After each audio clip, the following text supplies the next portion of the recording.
Hello बच्चों, नमस्कार। स्वागत है आपका अपने परिवार रोजगार विद अंकित में। तो कैसे हैं आप सब लोग?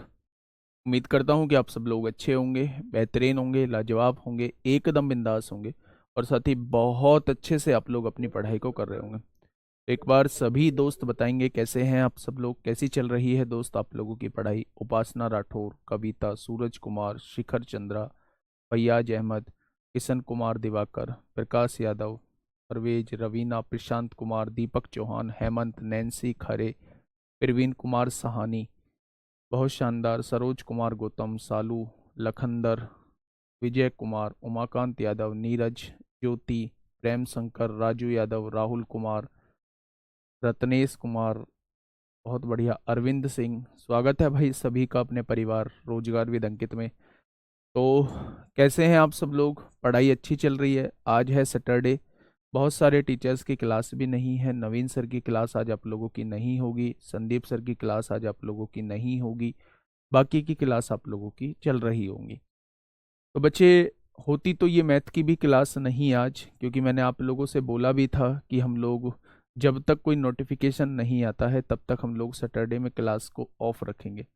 लेकिन इस बार क्लास लेने का एकमात्र कारण है कि थर्सडे की मुझे छुट्टी करनी होगी, मतलब बृहस्पतिवार की छुट्टी करनी होगी, क्योंकि बृहस्पतिवार में हॉस्पिटल, हर 10वें दिन मुझे हॉस्पिटल जाना होता है। तो 14 तारीख को मुझे हॉस्पिटल जाना है और 14 तारीख का लगभग लगभग शायद बृहस्पतिवार है। मतलब कुछ भी हो, आप डेट याद रखिएगा, 14 तारीख को आप लोगों की मैथ की क्लास जो है वो नहीं होगी। तो इस वजह से मैंने सोचा कि सैटरडे में जो है वो ये क्लास ले ली जाए। ठीक है, बहुत बढ़िया, बहुत शानदार। चलिए भाई। हाँ भैया जी, सैटरडे है, आज प्रैक्टिस का दिन है, प्रैक्टिस का दिन है, ये भी तो प्रैक्टिस ही करा रहा हूँ। चलिए सुनिए थोड़ा सा। हम लोगों का जो टॉपिक चल रहा है वो प्रॉफिट एंड लॉस चल रहा है, और प्रॉफिट एंड लॉस में हम लोगों की 3 क्लास हो चुकी हैं। आज जो है वो चौथी क्लास है मेरे दोस्त। हम लोगों ने बहुत सारी चीज़ें समझ ली हैं, बहुत अलग अलग टाइप के क्वेश्चन समझ लिए हैं। सबसे पहले बेसिक क्वेश्चन को हम लोगों ने किया, फिर हमने वो क्वेश्चन किए जब कुछ वस्तुओं का विक्रय मूल्य कुछ वस्तुओं के क्रय मूल्य के बराबर होता है, तो वो क्वेश्चन दोस्त हम लोगों ने किए। उसके बाद मैंने आप लोगों से, हाँ उसके बाद मैंने आप लोगों से, सर जी आज मैं पापा बन गया, बहुत बहुत बधाई, बहुत बहुत बहुत सारी शुभकामनाएं। लेकिन आगे जीवन में जो है अब वो, मतलब क्या कहते हैं कि जिम्मेदारियां और बढ़ गई हैं, और जिम्मेदारियां और बढ़ गई हैं तो दोस्त मेरे इन्हें सही से निभाना सबसे बड़ा टास्क है। चलिए। हाँ, तो हम लोगों का दूसरा जो टाइप हम लोगों ने किया था वो किया था जब क्वेश्चन के अंदर दो विक्रय मूल्य दिए हुए हों और एक पर मेरे दोस्त आप लोगों को लाभ हुआ हो और एक पर आप लोगों को हानि हुई हो, तो वो आप लोगों से 2-3 तरीके के क्वेश्चन पूछ सकता है। वो आपसे पूछ सकता है कि वस्तु का क्रय मूल्य क्या रहा होगा। दूसरा, आप लोगों से पूछ सकता है कि वस्तु को अगर इतने में बेच दिया जाए तो कितने का लाभ होगा। और तीसरा, वो आप लोगों से पूछ सकता है कि होने वाली हानि या होने वाला लाभ एग्जैक्टली रुपीज में कितना होगा। तो 2-3 क्वेश्चन वो यहां से पूछ सकता है। ठीक है, आज जो हम लोग शुरू करेंगे उसके बाद हम लोगों ने कहा था, एक और टाइप पढ़ा था हम लोगों ने, कि जब क्वेश्चन के अंदर खरीदते टाइम की मात्रा और मूल्य दिया हुआ हो, बेचते टाइम का मात्रा और मूल्य दिया हुआ हो, तो आप लोगों से वो लाभ और हानि प्रतिशत पूछ सकता है। उस केस में आपको क्वांटिटी को बराबर करना होता है, तो आपके सामने प्राइस का रेशो आ जाएगा। और अगर आपने प्राइस को बराबर कर दिया तो क्वांटिटी का इन्वर्स ही क्या होता है, प्राइस का रेशो होता है। फिर क्वांटिटी का उल्टा करना पड़ेगा, तब प्राइस का रेशो आएगा। आगे हम लोगों ने एक और टाइप पढ़ा था कि जब क्वेश्चन के अंदर लाभ या हानि प्रतिशत पहले से दी हुई हो और खरीदते समय की आप लोगों को मात्रा दी गई हो और बेचते समय की मात्रा आप लोगों से पूछी गई हो, तो आप लोग वहां पे भी क्या करते हैं कि जो मूल्य का रेशो होता है उसी का उल्टा जो है वो मात्रा का रेशो होता है। ठीक है भाई, मैंने वहां एक ट्रिक भी आप लोगों को बताई थी और हम वहीं पे चल भी रहे थे, उसी टाइप के क्वेश्चन को हम लोग कर भी रहे थे। तो एक बार मुझे क्वेश्चन नंबर बताएंगे कि वो क्वेश्चन नंबर कौन सा था मेरे दोस्त, जो मैंने कल आप लोगों को होमवर्क में दिया था। अगर मैं बात करूं तो ये टाइप थर्ड जो है हम लोग पूरा कंप्लीट कर चुके हैं। वो जो क्वेश्चन मैंने आप लोगों को होमवर्क में दिया था, संतरे वाला मैं करा चुका था, ये 30 क्वेश्चन जो है ये मैंने होमवर्क में आप लोगों को दिया था, है ना। उसी ट्रिक से हम लोग चीजों को कर रहे होंगे, जिस ट्रिक को हम लोगों ने पढ़ा था। देखिए थोड़ा सा ध्यान से सुनना मेरी बात को, मैं क्या कहना चाह रहा हूं। हाँ, क्वेश्चन ने कहा है कि 18 टेबल पंखों को 11,664 रुपए में बेचने के बाद एक व्यक्ति को 10% की हानि होती है। क्या 10% की हानि का मतलब बताओगे आप लोग मुझे, कि उसने सामान को 90% पर बेचा होगा? भाई 10% की हानि का मतलब क्या है? सामान को 90% पर बेचा होगा। 10% का लाभ कमाने के लिए, यानी सामान को 110 रुपए में बेचना चाहता है। 10% के लाभ का मतलब सामान को 110 रुपए में बेचना चाहता है, कोई दिक्कत नहीं है। मैंने कहा था शुरुआत वाला मूल्य जो है वो हमेशा बटे में लिखा जाएगा, 11,664 जो है वो बटे में आ जाएगा, और बाद वाला मूल्य जो है वो हमेशा ऊपर लिखा जाएगा, 17,424 हो जाएगा। और क्वांटिटी की आप लोग गुणा कर देंगे तो ये बाद वाली क्वांटिटी आ जाएगी। शुरुआत में 18 टेबल थी, तो बाद में कितने होंगे, कितने पंखे बेचे जाने चाहिए, तो ये आपका जवाब हो जाएगा। ठीक है भाई। एक कह रहा है जी 24 क्वेश्चन तक हुए थे। भाई सो गया था क्या बीच में? लास्ट में आता आता सो गया था मेरा भाई। ध्यान से देखो, यहां से देखो, अगर मैं यहां से काटा पीटी करता हूं तो 11 से कटेगा क्या? 4 और 1 5, 4 9 कट जाएगा। 11 से काटो, 11 एकम 11 होंगे, 6 बचेगा, 11 पंजे 55 होंगे, कितना बचेगा? 9 बचेगा, 11 अट्ठे 88, 11 चौक 44 होंगे। बहुत शानदार। अगर मैं यहां से देखूं, 6 और 1 7 और 1 8 6 14 4 18, 9 एकम 9 होंगे, 2 बचेगा, 9 दूनी 18 होंगे, 8 बचेगा, 9 नाम 81 होंगे, 9 छिक्का 54 हो जाएंगे। बहुत शानदार। अगर मैं 9 से देखूं तो 9 दूनी 18 हो जाएंगे, 9 एकम 9 3, 9 चौक 36, 9 चौक 36 होंगे। 2 से काटू, 2 2 सत्ते 14 होंगे, 2 दूनी 4 होंगे, 9 एकम 9 होंगे, 6 बचेगा, 9 सत्ते 63 होंगे, 9 छिक्का 54 होंगे, और 9 अट्ठे 72 होंगे। तो मेरे दोस्त 8 दूनी 16 और 8 दूनी 16 हो जाएंगे। तो कितने पंखे बेचने होंगे? तो आप लोग कहेंगे जी 22 पंखे बेचने होंगे। कितने पंखे बेचने होंगे? 22 पंखे बेचने होंगे। तो दोस्त जो मैंने आप लोगों को ट्रिक बताई थी, जो आपको मैंने ट्रिक नहीं कह सकता, वो कंक्लूजन हम लोगों ने निकाला था, मेथड को हमने पहले सीखा, उसके बाद मैंने एक कंक्लूजन निकाला था, उसी कंक्लूजन पर बेस्ड ये सारे क्वेश्चंस मैं आप लोगों को करा रहा हूँ। ठीक है भाई, चलिए बहुत शानदार, बहुत लाजवाब। नेक्स्ट इसी के जैसा एक और क्वेश्चन और अंतिम क्वेश्चन इस टाइप का, फटाफट मुझे बताएंगे क्या होगा इस क्वेश्चन का बिल्कुल सही जवाब। सर कल आपकी किताब आ जाएगा क्या मार्केट में? सर बता दीजिए सर, कल आपकी किताब मार्केट में कल नहीं आएगा। मार्केट में आने के लिए 5-6 दिन का समय लगेगा, पर पूरी तरीके से रेडी हो चुका है। फाइनल आज प्रिंट के लिए जाना है, शाम तक प्रिंट के लिए चला जाएगा, और फिर आप लोगों को 5-6 दिन में मिल जाएगा। एक बेहतरीन उपचार आप लोगों के यूपीएसआई के लिए। किसी भी बुक को करने की आवश्यकता नहीं है, क्लास, वर्कशीट और फिर अपनी वाली अर्थमेटिक की किताब, बस वही मोर देन इनफ है। हर एक वो चैप्टर जो सिलेबस में दिया हुआ है पूरे डिटेल्ड सॉल्यूशन के साथ आप लोगों को मिल जाएंगे। ठीक है भाई, चलिए फटाफट बताइए भाई क्या होगा इस क्वेश्चन का बिल्कुल सही जवाब। क्या कहा है क्वेश्चन ने? क्वेश्चन ने कहा है रीना ने 48 वस्तुओं को 2160 रुपए में बेचा था तथा 10% की हानि हुई। 10% की हानि का मतलब है सामान को 90 रुपए में बेचा। 12% का लाभ कमाना है तो सामान को 112 रुपए में बेचना होगा। पहले शुरुआत में कितना लेन देन था, कितने रुपए का था? हिसाब किताब तो 2160 का था। बाद में कितने का है? तो 2016 का है। और शुरुआत में वस्तुएं कितनी हैं? 48 वस्तुएं हैं, तो ये बाद वाली वस्तुएं आ जाएंगी। कितनी वस्तुएं बेचनी चाहिए? तो ये बाद वाली वस्तुएं आप लोगों के सामने आ जाएंगी। ठीक है भाई, अब यहां से जो है वो थोड़ा सा काटा पीटी अपने हिसाब से देख लीजिए कैसे काटोगे भाई। काटो ना, 0 से 0 उड़ाओ, 9 से उड़ाओ, 9 दूनी 18 होगा, 9 चौक 36 होगा, 24 दूनी 48 हो जाएगा।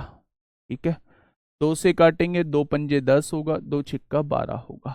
ठीक है, 4 पंजे 20 होगा, 0 4 चौक 16 और 4 एकम 4, 4 चौक 16, 14 दूनी 28, 14 तिया 42 होंगे, 14 छिंग 84 होंगे। तो जवाब क्या आ जाएगा? 36 वस्तुएं आ जाएंगी। यानी 2016 में उसे कितनी वस्तुएं बेचनी चाहिए? तो आप लोग कहेंगे 2016 में उसे 36 वस्तुएं बेचनी चाहिए। ठीक है, कॉन्सेप्ट के लिए कल की क्लास देखो। सचिन कुमार, मेरे दोस्त एक ही चीज को बार बार बताऊंगा तो फिर तो ऐसे काम नहीं चलेगा। हाँ जी, अब आते हैं अपने नेक्स्ट टाइप की तरफ। ध्यान से सुनिएगा मेरे दोस्त, वो नेक्स्ट टाइप कौन सा है? देखिए, जब भी आप लोगों के पास एक से ज्यादा वस्तुएं हैं, मैंने कहा आपके पास दो वस्तुएं हैं, पहली वस्तु को आपने 10%, दोनों वस्तुओं के विक्रय मूल्य समान है। मेरे दोस्त मेरी बात को समझना, मैं क्या कहना चाह रहा हूं। दोनों वस्तुओं के विक्रय मूल्य समान है, पहला केस ये है, और दूसरा केस ये है कि जब क्रय मूल्य समान हो। जब क्रय मूल्य समान हो, मेरे दोस्त बहुत ध्यान से समझना, आज सारे डाउट क्लियर हो जाएंगे कि ये ऐसा होता है तो क्यों होता है। क्रय मूल्य समान है, दो केस बता के जा रहा हूं आपको लिए। अब मेरी बात को थोड़ा सा सुनना। मैंने कहा कि दो वस्तुएं हैं, एक पहली वस्तु है और एक दूसरी वस्तु है, और दोनों वस्तुओं के विक्रय मूल्य समान है। एक को 10% के लाभ पर बेचा जाता है, पहली वालों को, और दूसरी वाली को 10% की हानि पर बेचा जाता है। यहां 10% की जगह कुछ और भी हो सकता है, मैं उसका भी एग्जांपल अभी आप लोगों के सामने लूंगा। ये वो टाइप है जब विक्रय मूल्य समान है, यानी सेलिंग प्राइस जो है वो सेम है। ये वो टाइप है जब क्रय मूल्य समान है, यानी कि कॉस्ट प्राइस जो है वो सेम है। ठीक है भाई, अब सुनना मेरी बात को थोड़ा गौर से देखना। यहां मेरे दोस्त मैंने सीपी लिख दिया, यहां मैंने एसपी लिख दिया। एक अलग टाइप का क्वेश्चन आप लोगों को बता रहा हूं, जिसे आप लोग आज तक रटते हैं, अब नहीं रटेंगे। करेंगे हम भी रटे रटाई चीजें, लेकिन वो आई कहां से रटी रटाई चीजें, हम उन पर काम करने वाले हैं मेरे दोस्त। अगर मैं आपसे कहूं कि 10% की फ्रैक्शन क्या होती है, तो आप कहेंगे 1/10 होती है। अगर मैं ये कहता हूं कि भाई 10 के समान को, 1/10 के लाभ का मतलब क्या है, 10 के समान को 11 का बेच दिया गया होगा, होगा या नहीं? अगर मैं यहां 10% हानि की बात करता हूं, तो 10 के समान को 1 के घाटे से 9 का बेच दिया गया होगा, होगा। उसने कहा है दोनों के विक्रय मूल्य समान है, तो क्या दोनों के विक्रय मूल्य आप लोगों को समान लग रहे हैं? तो आप कहेंगे बिल्कुल नहीं लग रहे हैं। तो समान करो ना। समान कैसे करोगे दोस्त? यहां 9 की गुणा करोगे, यहां 11 की गुणा करोगे, तभी तो दोस्त समान होगा। ये 9 की गुणा, ये 11 की गुणा। राघवेंद्र बटे में 2116 क्यों भाई? कल की क्लास देखो, यहां 9 की गुणा कर दी और यहां दोस्त 11 की गुणा कर दी, क्योंकि यहां 11 की गुणा हुई है। बात समझ में आई? अच्छा, मैं आपसे पहली वस्तु का रेट पूछूं, तो आप कहेंगे पहली वस्तु 90 रुपए की थी, बेची कितने रुपए में है? तो आप कहेंगे 99 रुपए में। दूसरी वस्तु खरीदी 110 रुपए में है, बेची कितने में है? 99 रुपए में। क्या दोनों वस्तुओं के विक्रय मूल्य समान हो चुके हैं? तो आपने कहा बिल्कुल समान हो चुके हैं। अगर मैं दोनों वस्तुओं का क्रय मूल्य आप लोगों से पूछता हूं, तो क्या दोनों वस्तु जो मिलके खरीदी होंगी वो 200 रुपए में खरीदी होंगी? तो आपने कहा बिल्कुल खरीदी होंगी। अगर मैं दोनों वस्तुओं का विक्रय मूल्य आपसे पूछता हूं, तो दोनों वस्तुएं जो बेची होंगी वो 198 में बेची होंगी, तो आपने कहा बिल्कुल बेची होंगी। अगर मैं पूरे सौदे पर आप लोगों से लाभ या हानि पूछता हूं, तो संपूर्ण चीज आपने, पूरी चीज 200 रुपए की खरीदी है और कंप्लीट चीज आपने 198 की बेच दी है, तो घाटा क्या हो जाएगा? 2 का हो जाएगा। और ये घाटा किस पर होगा? हमेशा क्रय मूल्य पर होगा। तो 100 पर कितना हो जाएगा? 2 जीरो से 2 जीरो कट जाएंगी। क्या ओवरऑल 1% का घाटा हुआ होगा? क्या ओवरऑल 1% का घाटा हुआ होगा? यानी मेरे कहने का मतलब है, मेरा कहने का मतलब यह है मेरे दोस्त, कि जब भी आप कोई वस्तु बेचते हैं, जब भी आप कोई वस्तु बेचते हैं और उन वस्तुओं का विक्रय मूल्य समान होता है, सेलिंग प्राइस सेम होता है, और एक को x% के लाभ पर बेचा जाता है और दूसरी को x% की हानि पर बेचा जाता है, तो उस संपूर्ण सौदे पर हमेशा हानि होती है। और हानि क्या होती है मेरे दोस्त? हानि का प्रतिशत होता है x² / 100। हमेशा लॉस होगा। आप कहेंगे लॉस क्यों होगा हमेशा? तो मैं वो प्रूव करके आप लोगों को दिखा चुका हूं कि हमेशा लॉस होता है। और लॉस का प्रतिशत क्या होता है? लॉस का प्रतिशत x² / 100 होता है। ये बात समझ में आई या नहीं? तो आप कहेंगे जी ये बात समझ में आ चुकी है। ठीक है भाई, देखिए अब थोड़ा सा समझिए। अगर मैं आप लोगों से एक एग्जांपल यहीं पे देता हूं, मैंने कहा मैंने एक व्यक्ति, एक दुकानदार पहली वस्तुओं को 20% के लाभ पर बेचता है, दूसरी वस्तु को 20% की हानि पर बेचता है, और यदि दोनों वस्तुओं का विक्रय मूल्य समान है तो संपूर्ण सौदे पर क्या होगा? तो आप कहना हमेशा हानि होगी, और हानि का प्रतिशत क्या होगा? x² यानी 20² / 100 होगा। 20 का स्क्वायर क्या होता है? 400/100 होगा, और 400/100 का मतलब है इस संपूर्ण सौदे पर 4% की हानि होगी। इस संपूर्ण सौदे पर 4% की हानि होगी। लेकिन दिमाग में एक क्वेश्चन ने जन्म लिया होगा। वो दिमाग में ये क्वेश्चन ने जन्म लिया होगा कि चलो जी ठीक है, यहां 10% लाभ था, यहां 10% हानि है। अगर ये बराबर ना हो तो ये फॉर्मूला क्या लग पाएगा? कभी भी नहीं लग पाएगा। आप इस मेथड को दिमाग में सेट रखिएगा। ये मेथड जो है चाहे बराबर हो चाहे बराबर ना हो, आपको हमेशा आंसर देके जाएगा। ये बात समझ में आई या नहीं? बहुत बढ़िया। हाँ, देखिए भाई मेरी बात को दोबारा से सुनिए। मैंने कहा आपके पास दो वस्तु हैं, दो चीज हैं। आपने एक वस्तु को 10% के लाभ पर बेच दिया। तो 10% के लाभ का मतलब है 10 के सामान को 1 के फायदे से 11 का बेच दिया। ठीक है। दूसरी वस्तु को आपने 10 रुपए की खरीदा, 10% की हानि पर बेच दिया। तो 10 रुपए की खरीदा, 1 के घाटे से 9 की बेच दिया। ठीक है।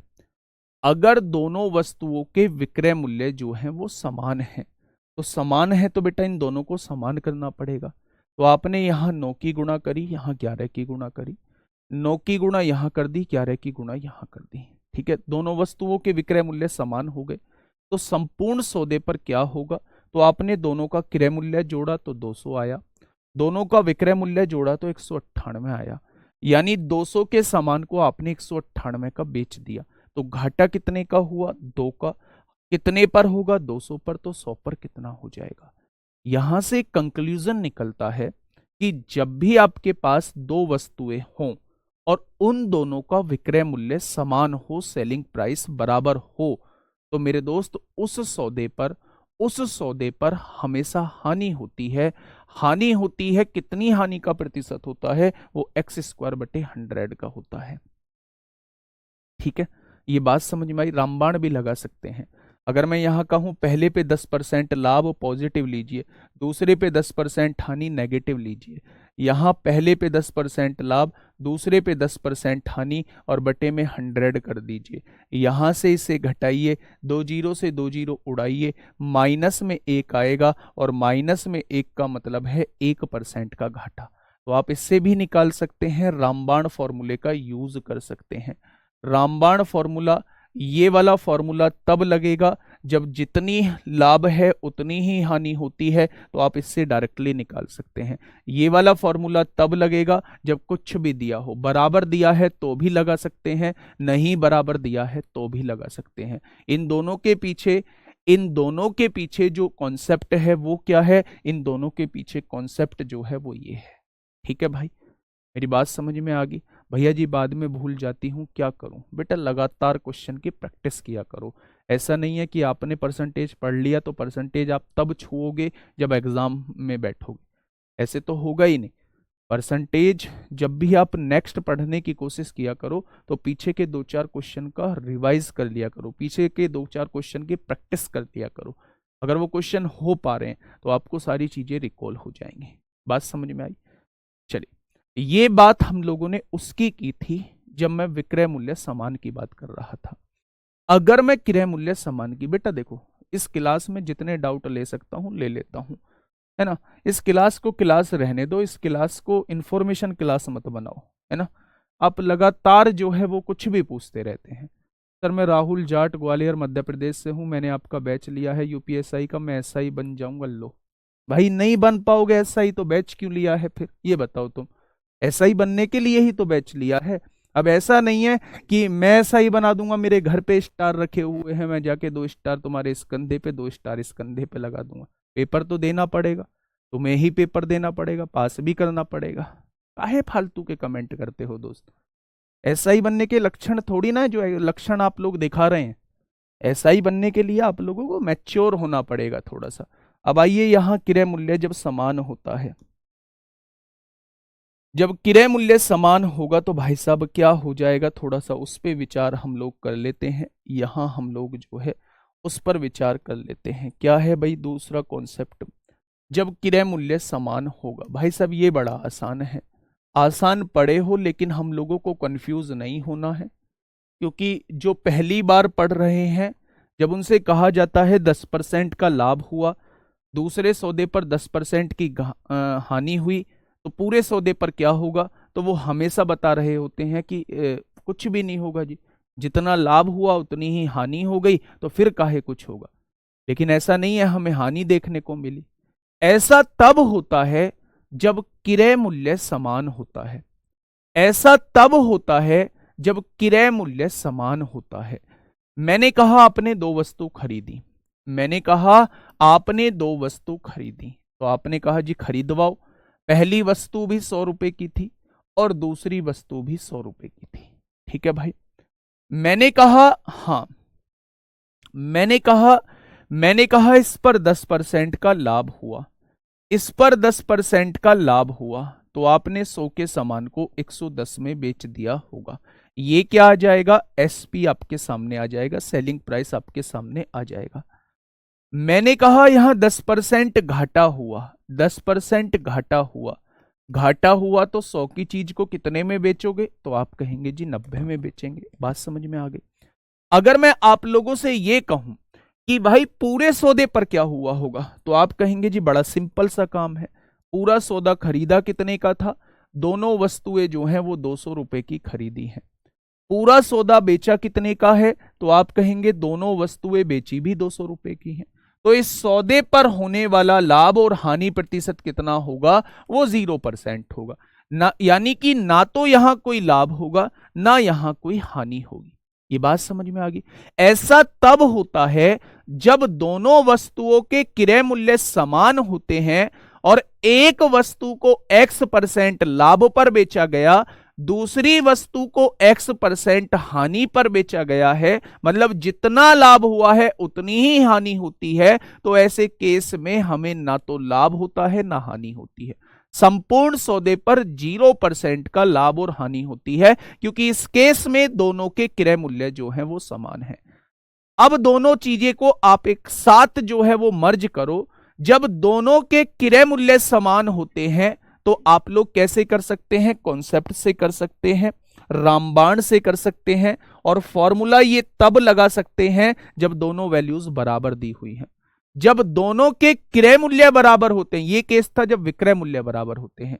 जब दोनों के क्रय मूल्य बराबर होते हैं तो आप लोग हमेशा कॉन्सेप्ट से करेंगे। और अगर दोनों वैल्यूज बराबर हैं, लाभ और हानि प्रतिशत बराबर दिए हुए हैं, तो संपूर्ण सौदे पर कुछ नहीं होगा भाई साहब, खाली हाथ रहोगे, 0% लाभ और हानि प्रतिशत होगा।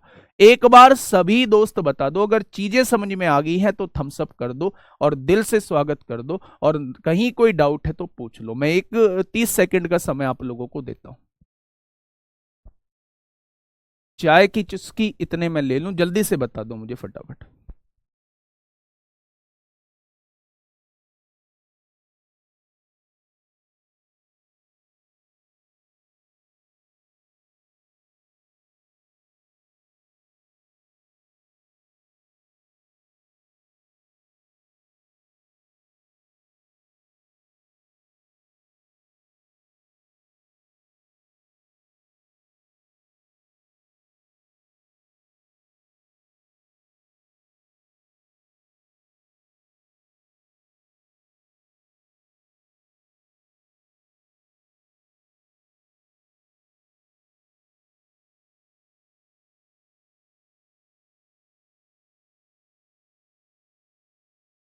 रंग बिरंगे दिल भेज रहे हो तुम भी, हैं लाल पीले काले नीले सब। सुविधा, हर सुविधा आपके पास मौजूद है। कमेंट में आपको काला दिल का भी ऑप्शन आएगा, नीले दिल का भी आएगा। ओए कौन सा आया ये इतना बड़ा कमेंट लेकर, दिखाइयो भैया इसे। सलमान जी कह रहे हैं वाह मेरे शेर, सर एक बार और समझा दो। और कम से कम इसे लिखने में तूने खर्च की होंगी मेरे भाई 1.5 मिनट। 1.5 मिनट अगर इसे समझ लेता, मैं कम से कम 2-3 बार वो चीज़ें समझाई हैं, है ना। हाँ हानिकारक है चाय, लेकिन हानिकारक मैं हूं ना देखने के लिए। आप लोगों को नहीं पीनी है चाय। चाय जो है वो शरीर के लिए सबसे बड़ा क्या है, सबसे बड़ा नुकसान वाली चीज़ है। तो आप क्यों नहीं छोड़ते। आदत भी कोई चीज़ होती है, जैसे आप लोगों में से बहुत सारे लोगों को रंग बिरंगी आदत होंगी, रंग बिरंगे मतलब वो चीज़ों का सेवन करते होंगे। तो ऐसी आदतें जब बन जाती हैं व्यक्ति की, ऐसी आदतें बन जाती हैं तो उन्हें छोड़ना मुश्किल हो जाता है, हैं? गलत नहीं लेके जाना है आप लोगों को इन बातों को। बताइए पहला क्वेश्चन बता दो।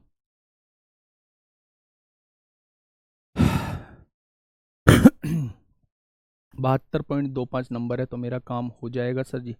ऋषि जाट 72.25 बॉर्डर लाइन पे हो भाई। डिपेंड करेगा नॉर्मलाइजेशन कितना मिलता है। क्वेश्चन पढ़ो, क्वेश्चन पढ़ो और फटाफट बताओ कि क्या होगा इसका बिल्कुल सही जवाब। नहीं 40 तो मैं लगवा दूंगा। अगर मेरे क्रय मूल्य का भिन्न से थोड़ा कंफ्यूजन है धर्मेंद्र सिंह, नहीं कंफ्यूजन नहीं होना चाहिए। आप कॉन्सेप्ट से जाओ ना, आप कॉन्सेप्ट से जाओ कि पहली बात तो वो क्रय मूल्य का कॉन्सेप्ट देता नहीं है। 1-2 क्वेश्चन मैं लाया हूं वहां से इजीली समझ में आ जाएगा, बिल्कुल कंफ्यूजन होने की जरूरत नहीं है। दूसरी बात ये है कि 40/40 से नीचे सोच भी मत लेना, नहीं तो फिर पढ़ाना बेकार है ना। मेहनत कितनी भी की जाए लेकिन लड़ाई लड़ेंगे 40/40 के लिए। देखिए क्या कहना चाह रहा है क्वेश्चन, ये कहना चाह रहा है, क्वेश्चन ये कहना चाह रहा है कि भाई एक दुकानदार दो वस्तुएं प्रत्येक को 10,229 रुपए में खरीदता है, प्रत्येक को खरीदता है भाई, यानी प्रत्येक का क्रय मूल्य समान है। भाई क्या कहना चाह रहा है, एक दुकानदार है जो दो वस्तुएं प्रत्येक को 10,229 रुपए में खरीदता है। एक वस्तु को इतने परसेंट पर, दूसरी वस्तु को 12.5% लाभ पर बेचा जाता है, तो कुल सौदे में लाभ या हानि प्रतिशत क्या होगा। बेटा क्वेश्चन किस में पूछना चाह रहा है, प्रतिशत में। तो क्या शुरू वाली वैल्यू की इतनी ज्यादा नीड है, तो आप कहेंगे बिल्कुल भी नीड नहीं है। ठीक है, पहली को बेचा 16 सही 2/3% लाभ पे, तो इसका मतलब क्या है, तो 16 सही 2/3% लाभ का मतलब है 1/6, यानी 6 के समान को कितने का बेचा होगा। तो आपने कहा सीपी और एसपी 6 के समान को 7 का बेचा होगा। अच्छा हानि पर बेच रहा है तो 6 के समान को 5 का बेचेगा, तब जाके आप लोगों को 16 सही 2/3% की हानि होगी। ऐसा क्वेश्चन ने कहा है भाई साहब, मैंने अपनी तरफ से कुछ नहीं लिखा है। 16 सही 2/3% की हानि होती है। हानि का मतलब है 1/6, यानी 6 के समान को 5 में बेचा जाता है। ठीक है, दूसरी वस्तु को 12.5% लाभ पर बेचा जाता है। तो मेरे दोस्त मेरे लिखने से पहले आपका जवाब आना चाहिए कि 12.5% लाभ का मतलब 1/8 होता है। लाभ का मतलब 1/8 है, यानी 8 के चीज को 9 का बेचा गया होगा। तो आपने कहा जी बिल्कुल बेचा गया होगा। अब आ जाओ दोस्त शुरू वाली लाइन पे। शुरू में कहा है 10,229 रुपए में खरीदता है प्रत्येक को, प्रत्येक को इतने रुपए की खरीद रहा है। तो यहां से मुझे एक बात समझ में आ गई कि प्रत्येक का क्रय मूल्य समान है। जब हर एक वस्तु को 10,229 रुपए की खरीद रहा है, तो क्या आपके समझ में यह बात आ चुकी है कि दोनों वस्तुओं के विक्रय मूल्य जो हैं वो समान हैं। तो आप कहेंगे जी बात तो क्लियर है। क्या आप लोगों को यहां समान दिख रहे हैं, आप कहोगे बिल्कुल भी नहीं। तो समान करो ना, यहां 4 की गुणा करो, यहां 3 की गुणा करो। क्या 24 की वस्तु ये हो गई, 24 की वस्तु ये हो गई। तो मेरे दोस्त 4 की गुणा यहां करो, 3 की गुणा यहां करो, कोई दिक्कत। 24 की वस्तु ये खरीदी, 24 की वस्तु ये खरीदी, क्या टोटल वस्तु 48 की खरीद ली है। 20 की वस्तु ये बेची, 27 की वस्तु ये बेची, क्या टोटल वस्तुएं 47 की बेच दी हैं। 20 और 27 47 होते हैं। दोस्तों पूरे सौदे पर घाटा कितना हो गया, 1 का। कितने पर, 48 पर, तो 100 पर कितना हो जाएगा। क्या ये बात समझ में आई? अब यहां से देखिए मेरे दोस्त, 4 से काटोगे 25 बार कटेगा, और 4 से काटोगे 12 बार कटेगा। 12 दूनी 24 हो जाएगा, और 12 दूनी 24 और एक 25 हो जाएगा। यानी 2 सही 1/12% की हानि हुई होगी। ऑप्शन नंबर 2 इस क्वेश्चन का जवाब हो जाएगा। एक बार क्वेश्चन पे निगाह मारो और फिर मुझे बताओ क्या ये चीज समझ में आई? कुछ भी नहीं करना था, बस इस बात से पता लगाना था प्रत्येक को 10,229 रुपए में खरीदता है, यानी प्रत्येक को खरीद रहा है इतने रुपए की, प्रत्येक वस्तु को खरीद रहा है, तो दोनों के क्रय मूल्य समान दिए हुए हैं। बस आपको क्या करना होगा, दोनों के क्रय मूल्य को समान करना होगा। ठीक है भाई, बस इतना सा काम था। बाकी 48 की चीज को 47 का बेच दिया तो आप, पूरी दुनिया जानती है, एक का घाटा हुआ होगा, और घाटा हमेशा क्रय मूल्य पर होता है। तो 100 पर कितना हो जाएगा? तो आंसर आ जाएगा 2 सही 1/12% की हानि आ जाएगी। ठीक है, आगे बढ़े। सर आप हमेशा सीपी को ही बराबर करते हैं, अभी थोड़ी देर में ऐसा ही एसपी को भी बराबर करूंगा। उसने क्वेश्चन में कहा है कि सीपी को बराबर करना है, लेकिन जब मैंने समझाया था आपको तो एसपी को भी बराबर करके समझाया था, यहां मैंने एसपी को बराबर किया है।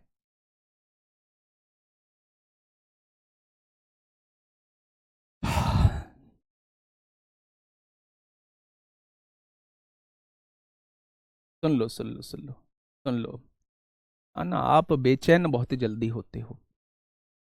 इस बात का मतलब समझो, यहां से लेके यहां तक की बात का मतलब समझो। एक दुकानदार दो वस्तुएं प्रत्येक को 10,229 रुपए में 29 रुपए में खरीदता है। प्रत्येक को, यहां देखना प्रत्येक को, यानी प्रत्येक वस्तु का क्रय मूल्य समान है, ये कह दिया उसने। एक वस्तु को इतने की हानि पर, दूसरी वस्तु को इतने के लाभ पर बेचता है। तो पहली वस्तु का हानि मतलब 1/6, 6 की चीज 1 के घाटे से 5 की बेचेगा। दूसरी वस्तु को 8 की चीज को 1 के फायदे से 9 की बेचेगा। दोनों वस्तुओं के क्रय मूल्य समान है, तो 8 और 6 का एलसीएम 24 आएगा। 24 बनाने के लिए 4 की गुणा करो, 24 बनाने के लिए 3 की गुणा करो।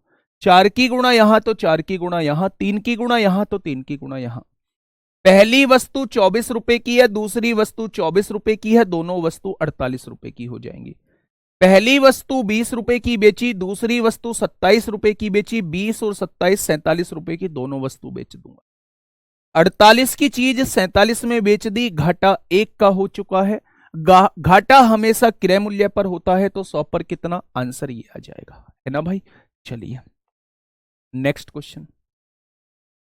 ला ला ला ला ला ला ला ला ला ला ला ला ला ला। बताइए।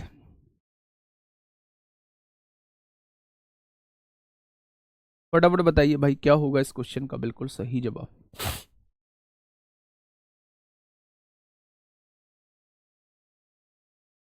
प्रत्येक ना होता तो कैसे करता? भाई ऐसे थोड़ी है, ये ना होता तो वो कैसे करता, ये ना होता तो वो कैसे करता, फिर क्वेश्चन अलग होता, फिर क्वेश्चन अलग होता। सर आपने अभी बोला था कि सीपी समान होने पर ना लाभ होता है ना हानि होता। गुड्डा थोड़ा सा समझो बात को, सीपी समान हो तो लाभ और हानि प्रतिशत अगर बराबर दिया हुआ है, एक पर 10% लाभ, दूसरे पर 10% हानि, तब उस पूरे सौदे पर कुछ नहीं होता है। लेकिन एक पर दे दिया 20% लाभ और एक पर दे दिया 2% की हानि, तब तो कुछ ना कुछ होगा ना।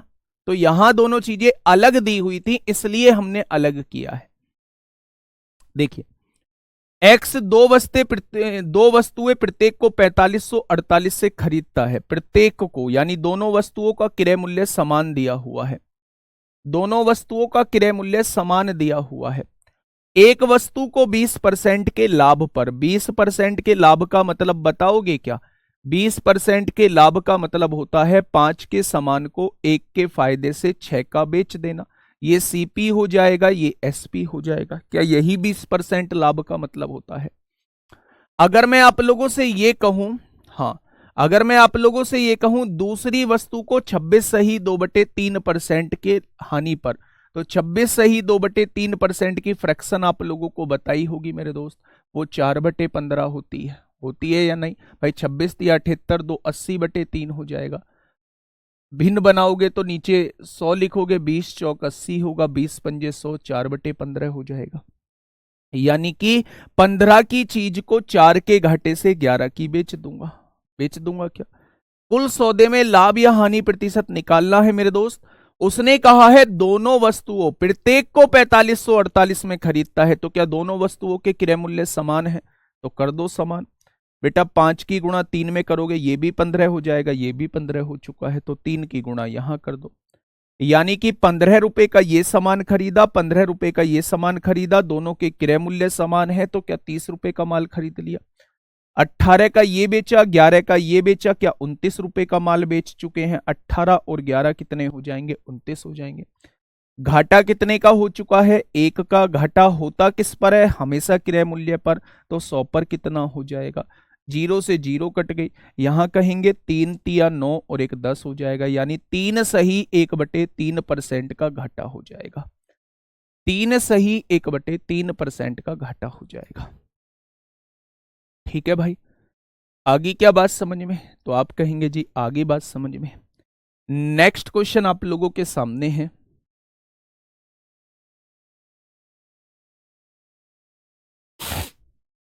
थोड़ा सा डिफरेंट, थोड़ा सा डिफरेंट जो है वो क्वेश्चन है।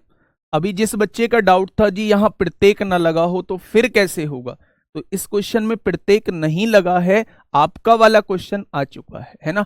फिर जब प्रत्येक नहीं लगा होगा तो वो कुछ ऐसी चीज देगा जिससे वो क्वेश्चन सॉल्व होना होगा। एक बार क्वेश्चन को आराम से बहुत शांति से पढ़ने की आवश्यकता है। एक व्यक्ति 2160 रुपए में 2 पंखे खरीदता है, यानी ये 2160 रुपए के मिला के 2 पंखे खरीदता है।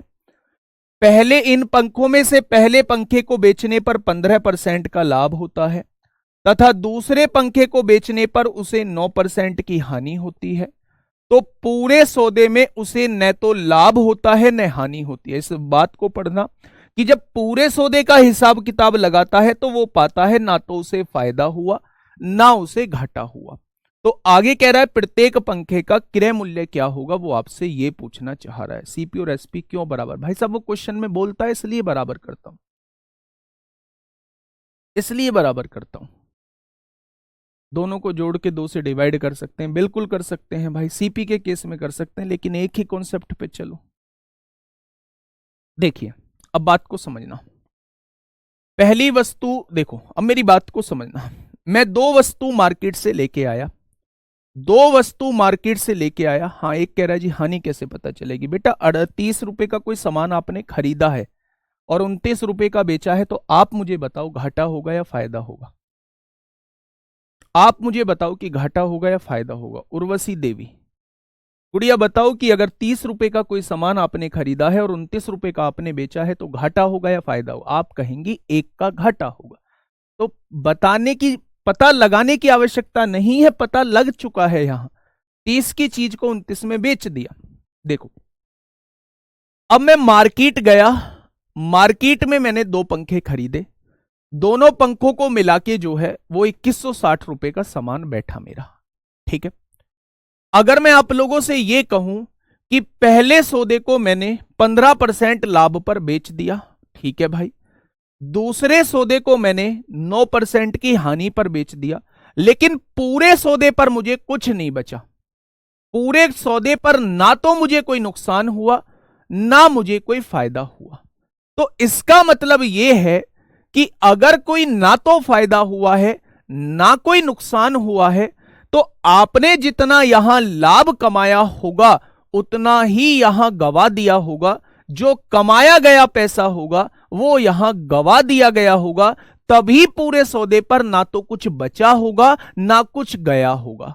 ठीक है भाई, जब भी आप लोगों से क्वेश्चन ये कहता है कि पूरे सौदे पर ना तो लाभ होता है ना हानि होती है, तो उस केस में हम लोग क्या करते हैं कि जितना पैसा हमने कमाया होगा लाभ के रूप में उतना ही पैसा मैंने घटाया होगा हानि के रूप में।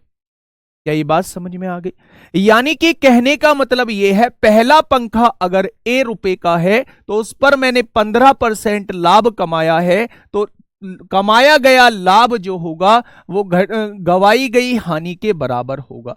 दूसरे उसका पंखे का क्रय मूल्य मैंने बी मान लिया है, तो उस पे 9% जो है वो मैंने गवा दिया है। इस पर मैंने 15% कमाया था, तो इसका 15% जितना बैठा होगा, इस पर मैंने 9% गवाया है, इसके 9% के बराबर होगा।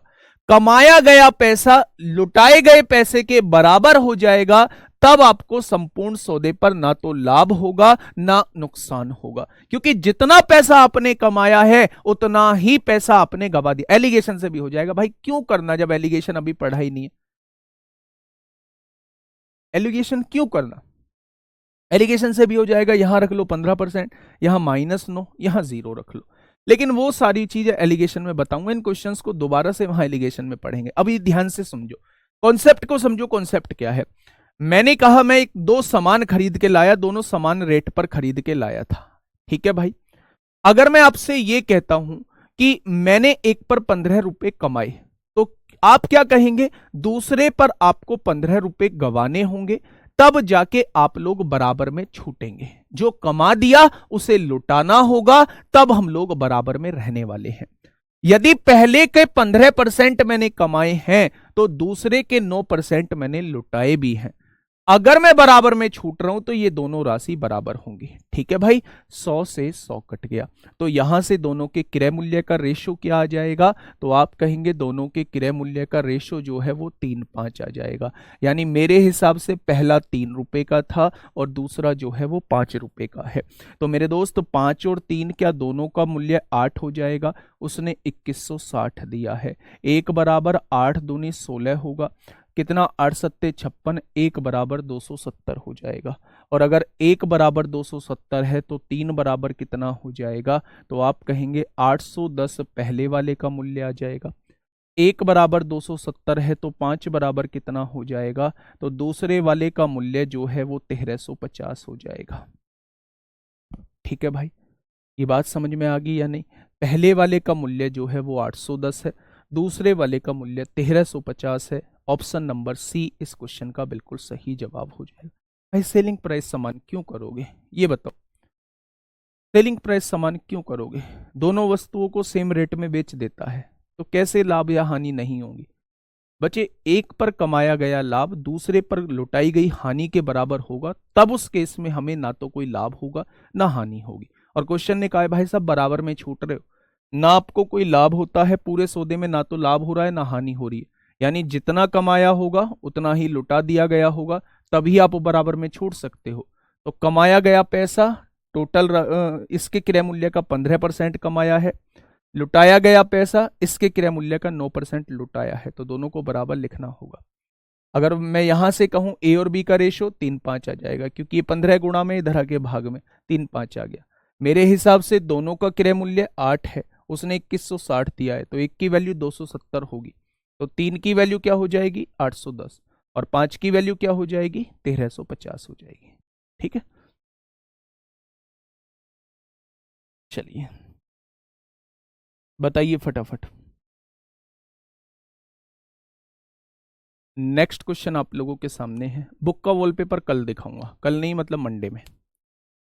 बुक का वॉलपेपर कल, परसों।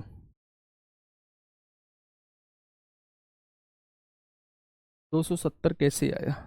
गुड्डा देखो ना कैसे आया। 8 बराबर 2160 है। कभी कभी तो मुझे ऐसा लगता है कि आप एसआई वाले हैं ही नहीं, फिर मैं सोचता हूँ कि यार फ्रेशर भी तो हो सकते हैं। 8 गुणा में है भाग में पहुंचेगा, 8 दूनी 16, 8 सत्ते 56, डिवाइड करके देखो। और अगर आप ये भी चाहते हैं कि मैं 2160 को डिवाइड करके बताऊं आप लोगों को 8 से, तो मैं वो भी बता दूंगा। 8 दूनी 16, 11 में से 6 गए 5, 8 सत्ते 56 हो जाएगा, 8 सत्ते 56 हो जाएगा, और जीरो बची, जीरो उतार लीजिए। ऐसे भी करके बता सकता हूँ। पर अब ये मत कहने लगना जी यहाँ 21 में से 16 गए तो 5 कैसे बटे, फिर मुझे डंडा खींच के बताना पड़ेगा। 21 लिखनी पड़ेंगे, उसमें से 16 काटने पड़ेंगे, और फिर मुझे बताना पड़ेगा 5 बचे। ठीक है, चलिए दोस्त, सबसे पहले ना, सबसे पहले थोड़ा सा मैच्योर बनिए। सबसे पहले अपने अंदर चेंजेस लाइए। पढ़ने के साथ साथ अपने जीवन में भी, अपनी लाइफ जो आपकी लाइफ चल रही है और आपका बिहेवियर जो है और जो आपका एटीट्यूड है, इसमें थोड़ा सा चेंज करिए, इसमें थोड़ा सा चेंज लाइए, है ना, जो कि बहुत जरूरी है आपके सिलेक्शन के लिए। बाकी नहीं लाते हैं उससे भी कोई बहुत बड़ा फर्क नहीं पड़ेगा, लेकिन आपको लाना चाहिए अगर आप इस जॉब की तरफ जाना चाह रहे हैं, है ना। देखिए क्वेश्चन कहना क्या चाह रहा है। हाँ, क्वेश्चन ये कहना चाह रहा है, एक आदमी ने 2 वस्तुएं खरीदी जिनमें से प्रत्येक की कीमत 3,050 थी। उसने फिर बोल दिया भाई प्रत्येक की कीमत जो है वो 3,050 है, यानी दोनों का क्रय मूल्य समान है। क्वेश्चन से पता लग गया है दोनों का क्रय मूल्य समान है। एक वस्तु को 10% की हानि पर बेचा। 10% की हानि का मतलब क्या कोई मुझे समझाएगा? बिल्कुल समझाएगा। 10 के सामान को 9 का बेचा होगा। 10% की हानि का मतलब 10 के सामान को 1 के घाटे से 9 का बेचा होगा। और दूसरी वस्तु को 20% के लाभ पर बेच दिया है। 20% के लाभ का मतलब क्या होता है? 5 के सामान को 1 के फायदे से 6 का बेच दिया। तो पूरे सौदे पर लाभ या हानि प्रतिशत आप लोगों से पूछ रहा है। तो जब दोनों के क्रय मूल्य समान है तो इनको समान करना होगा आप लोगों को। तो समान करने के लिए बस 2 की गुणा यहां कर दीजिए, समान हो जाएगा। यानी 10 का सामान ये खरीदा, 10 का सामान ये खरीदा, क्या टोटल माल जो है वो 20 का खरीद लिया है। यहां देखेंगे 9 का सामान ये बेचा, 12 का सामान ये बेचा, क्या टोटल माल जो है वो 21 का बेच दिया है। अगर मैं आप लोगों से पूछूं कि यहां 20 का सामान 21 में बेच दिया, क्या होगा? तो आप कहेंगे जी फायदा होगा। मैं पूछूं कितने का फायदा, आप कहेंगे 1 का फायदा। फायदा होता किस पर है? हमेशा क्रय मूल्य पर। तो 100 पर कितना हो जाएगा? तो आप कहेंगे सौदे पर 5% का लाभ होने वाला है, यानी कि ऑप्शन नंबर सी इस क्वेश्चन का जवाब हो जाएगा। ठीक है, नेक्स्ट क्वेश्चन आप लोगों के सामने। अब देखना इसमें क्रय मूल्य बराबर है या विक्रय मूल्य बराबर है। अब देखना इसमें क्रय मूल्य बराबर है या विक्रय मूल्य बराबर है। क्वेश्चन को आराम से पढ़िए, क्या कहना चाह रहा है क्वेश्चन। क्वेश्चन ने कहा है आदित्य अपने निजी संग्रह की 2 कलाई घड़ियों में से प्रत्येक को 12,600 में बेचता है। सबसे पहले तो प्रत्येक लगा हुआ है और फिर बेचता है लगा हुआ है, यानी दोनों के सेलिंग प्राइस जो है वो इक्वल है। सेलिंग प्राइस जो है दोनों के विक्रय मूल्य जो है वो समान दिए हुए हैं। देखो ना, प्रत्येक को 12,600 में बेचता है, यानी दोनों घड़ियों को 12,600 की बेचता है। ठीक है, बहुत बढ़िया। तो यहां क्या है? एसपी इक्वल है, यानी कि विक्रय मूल्य समान है। तो पढ़िए क्वेश्चन पे। पहली घड़ी में उसे 26% का लाभ होता है। 26% की भिन्न कितनी होती है? 13/50 होती है। यानी 50 के सामान को हमने बेच कितने में दिया होगा? 63 का बेच दिया होगा। 50 और 13 63 होते हैं। जब भी हमें 26% का फायदा होगा, जब भी हमें 26% का फायदा होगा, हाँ, जब भी हमें 26% का फायदा होगा तो हम लोग क्या कहेंगे? 50 की चीज 13 के फायदे से 63 की बेच दी होगी। अब आगे क्या कह रहा है? दूसरी में उसे 10% की हानि होती है। दूसरी में उसे 10% की हानि का मतलब क्या है? कि 10 के सामान को 1 के घाटे से 9 का बेचा जाएगा, होगी हानि। उसने कहा है दोनों के विक्रय मूल्य समान हैं। दोनों के विक्रय मूल्य समान हैं, तो समान कह रहा है तो समान करो। समान तब होंगे विक्रय मूल्य जब 7 की गुणा करोगे। तो 7 की गुणा यहां, तो 7 की गुणा यहां करिए। अगर मैं कहूं ये समान कितने का है, तो आप कहेंगे 50 का। ये समान कितने का है? 70 का। 70 और 50 कितने हो जाएंगे? तो आप कहेंगे 120 का समान खरीदा होगा। ये समान 63 का बेचा है, ये समान 63 का बेचा है, दोनों मिला के समान 126 के बेचे हैं। यानी कि अगर कोई सामान 120 का खरीद के 126 का बेच दिया तो फायदा कितने का हो जाएगा? तो आप कहेंगे 6 का। फायदा होता किस पर है? आप कहेंगे क्रय मूल्य पर। तो 100 पर कितना हो जाएगा? तो आप क्या कहने वाले हैं? आप कहने वाले हैं जी 5% का लाभ हो जाएगा। अगर पूरे सौदे पर मैं आप लोगों से पूछता हूं तो आप कहेंगे जी 5% का प्रॉफिट हो जाएगा। ऑप्शन नंबर 20 क्वेश्चन का जवाब हो जाएगा। क्वेश्चन की लैंग्वेज से समझना है कि इसमें क्रय मूल्य दिया हुआ है या इसमें विक्रय मूल्य समान दिया हुआ है। कुछ ना कुछ तो देगा। जब विक्रय मूल्य समान देगा तब कोई और लैंग्वेज देगा, जब क्रय मूल्य समान देगा तो तब कोई और लैंग्वेज देगा, और जब पूरे सौदे पर ना लाभ देता है ना हानि देता है, तो उस केस में पहले का लाभ जो है दूसरे की हानि के बराबर होगा। ये बात आप लोगों को दिमाग में सेट कर लेनी है। क्वेश्चन नंबर 37, इसमें जो है हमें शुरुआत वाली वैल्यू की जरूरत पड़ेगी, क्योंकि इसमें परसेंटेज में नहीं पूछा है, इसमें एग्जैक्ट वैल्यू में आंसर वो आपसे पूछना चाह रहा है। परसेंटेज में पूछेगा तो बेटा शुरुआत वाली वैल्यू की कोई जरूरत नहीं है, लेकिन जब वो एग्जैक्ट वैल्यू में क्वेश्चन पूछे तो हमेशा शुरुआत वाली वैल्यू से ही क्वेश्चन को सॉल्व करना है।